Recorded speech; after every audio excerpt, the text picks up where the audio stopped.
Monde imaginaire ultra coloré, univers classique teinté de mystère, allégresse d'une chorale sculptée, c'est une exposition sous le signe de la diversité, mais aussi de la générosité. En effet, en achetant une œuvre, l'acquéreur reverse automatiquement une partie à une association grâce à l'artiste qui lui baisse son prix pour l'occasion. Cela permet, cette année, à 2 nouvelles structures d'être aidées. Ce sont 2 associations qui œuvrent pour les enfants, en particulier l'enfance et l'éducation.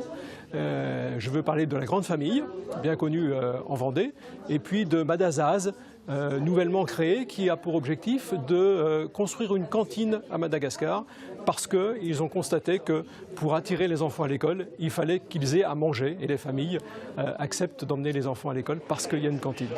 Une aide que l'on doit entre autres à Abdoulaye, un artiste burkinabé qui rend hommage à la grâce et qui se sent particulièrement touché par ce soutien aux enfants défavorisés. Ça me touche énormément parce que c'est surtout le thème de cette expo qui est donc destiné pour les enfants en difficulté.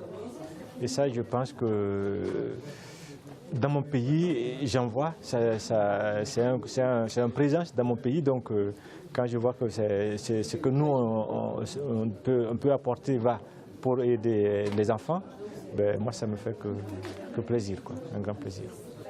Un peu plus loin, un autre univers pour une jeune et généreuse artiste qui mixe les techniques avec comme code les années folles. Donc voilà, je suis partie de l'idée du palimpseste, donc la restauration des parchemins, des vieux parchemins, et j'ai voulu faire la jonction entre les femmes d'hier et les femmes d'aujourd'hui. En fait, c'est pour ça que j'utilise des vieux journaux des années 1930.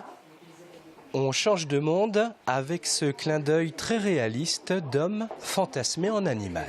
J'essaie de faire une satire de la société au travers des animaux, un peu comme Jean de La Fontaine avec ses fables, ou Ésope si vous voulez. C'est un peu voilà, le caractère de chaque homme. C'est pour ça que mes animaux ont des mains qui sont des mains d'humains, parce que je tiens justement à garder cette ambiguïté entre l'homme et l'animal.